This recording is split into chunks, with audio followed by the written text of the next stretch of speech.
Coming up on Carolina News. A 13-year-old is dead and 21 are injured after a Midland school bus crashed heading back from a field trip. We'll have the latest reports on what led to the crash. Next, 2 are dead and 5 are injured in a shooting at Florida State University. Towards the Union, and that's when I saw him shoot a woman in purple scrubs in her back, and I just started running. And a South Carolina university is facing closure. Find out why. Finally, Gamecock fans are pumped to see returning and new faces for tonight's spring game. All this and more on Carolina News.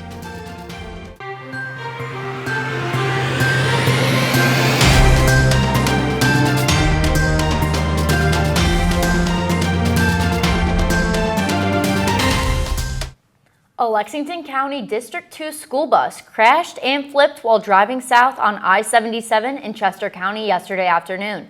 A blown tire caused the bus to crash into a guardrail, resulting in 1 fatality and 21 injuries. Hello and welcome to Carolina News. I'm Talia Cavallini.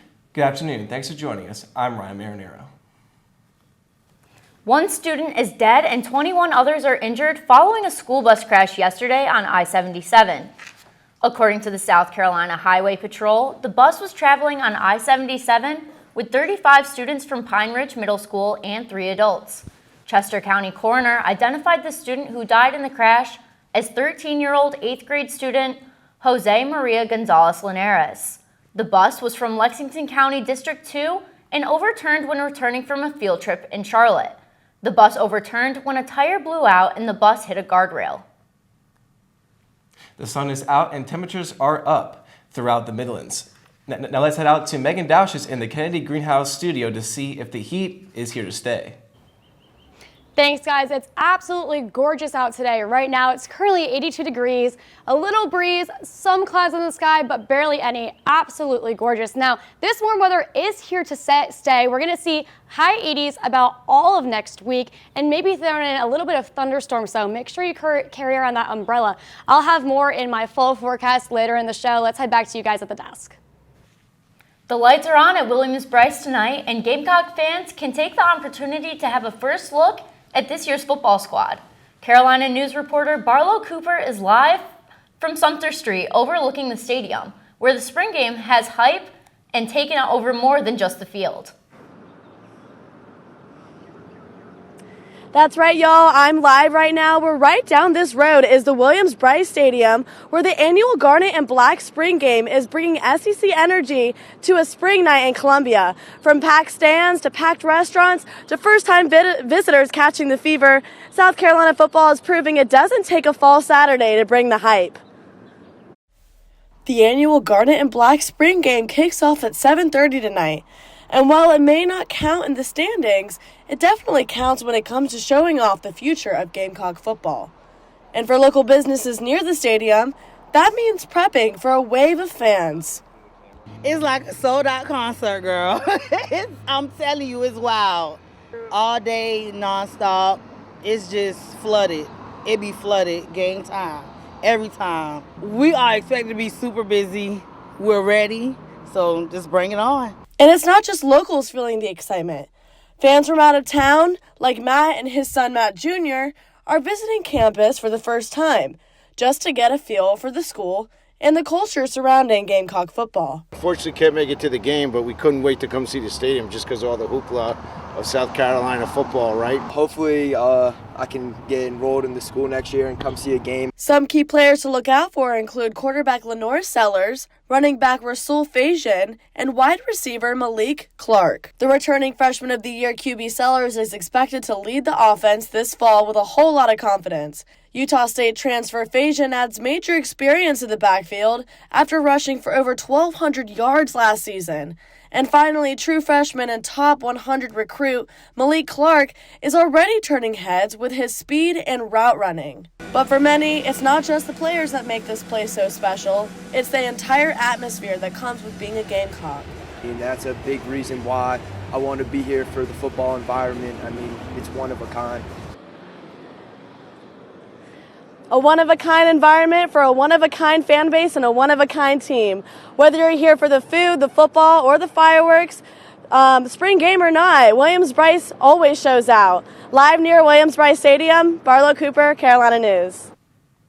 Thanks, Barlow. Limestone University is at risk of complete closure due to financial uncertainty. The university president directly announced to students on Wednesday that the school may switch to online learning or shut down completely.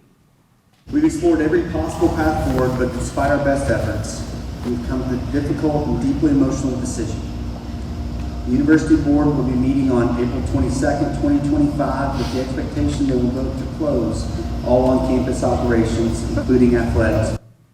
Limestone's Board of Trustees said they could only continue if they immediately received $6 million. The board will convene on April 22nd to discuss the school's future, and in-person classes are expected to conclude at the end of the spring semester. South Carolina's newest class of Highway Patrol troopers are officially hitting the road, and their arrival couldn't come at a more critical time. The state continues to face a shortage of troopers, and today's graduates are helping close the gap. Jasmine Creech shows us how this milestone marks more than a personal achievement. It's a step forward for public safety.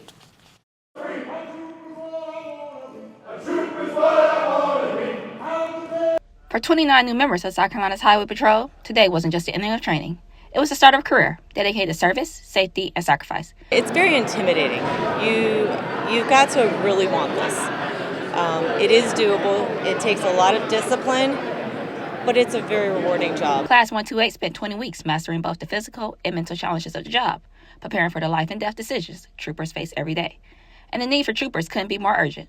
South Carolina currently has only 750 active highway patrol officers, a sharp contrast to the 950 troopers state leaders say are needed to fully cover its highways. If there aren't a lot of troopers, or if there aren't a lot of law enforcement officers in general, you may have larger or longer response times. That people will have to wait longer for the necessary aid that they have to have. You know, they're citizens and we're public servants, so we want to get to those individuals as soon as possible.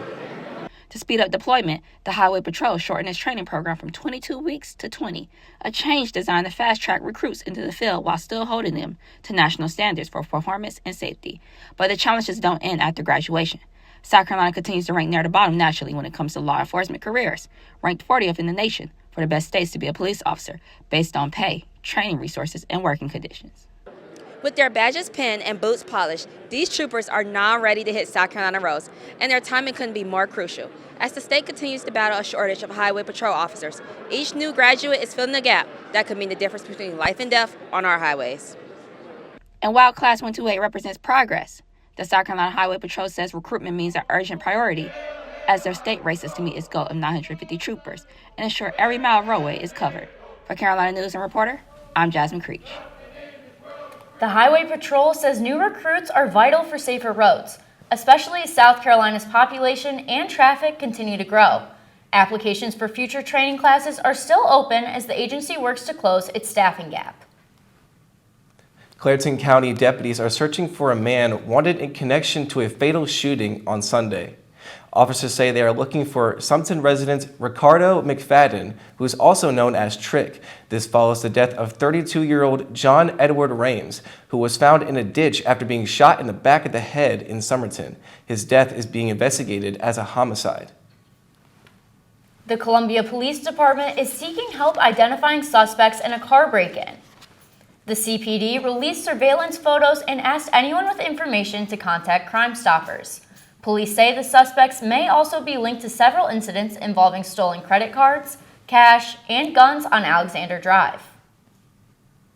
A Sumter man has been arrested and charged with 2 counts of murder following the deaths of his wife and an 11-year-old child. Deputies found 11-year-old Ashley McFarland with a fatal gunshot wound after 80-year-old Reuben Arthur Leonard entered the home with an assault rifle Wednesday night. Leonard also confessed to killing his 76-year-old wife during the arrest. Sumter County Sheriff's deputies responded to Floyd Drive while Leonard was being restrained by members of the household. Leonard had previously been charged with breach of peace on Monday after he complained about the Floyd Drive residence several times. He was taken to a hospital to be treated for his injuries and will be booked into the Sumter County Sheriff's Office Detention Center following his release. Richland County deputies said a man was shot and killed over an argument about a stolen lottery ticket. Deputies responded to a call over a dispute at the 800 block of Congaree Church Road Wednesday night, where they heard a gunshot and saw 70-year-old Paul Williams exiting the backyard. The victim was identified as 67-year-old Matthew A. Fleming, who later died of his injuries. Williams was arrested at the scene and has been charged with murder, possession of a firearm by a person convicted of a violent offense, and possession of a weapon during a violent crime. 2 people are dead and 5 are injured after a shooting at Florida State University yesterday.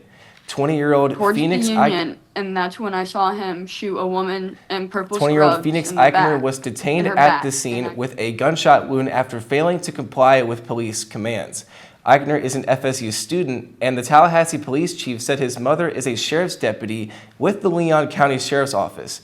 Student at the scene will describe what it was like the moment of. The Union, and that's when I saw him shoot a woman in purple scrubs in her back, and I just started running. Authorities believe Eichner used his mother's service weapon in the shooting. The campus remains closed today, and all Florida State home athletic events are canceled through Sunday. Anderson police say they are investigating a shooting after a man was shot in the leg Thursday afternoon. Anderson Police Chief Jim Stewart said they are interviewing a 16-year-old male in connection to the incident. The Anderson University campus was put on lockdown for over an hour, with the incident occurring across the street from the Renaissance Academy, although the school was not involved. Coming up on Carolina News, a new South Carolina bill looks to strengthen punishments for phone use while driving. We'll have an in-depth look at the new bill after the break. When you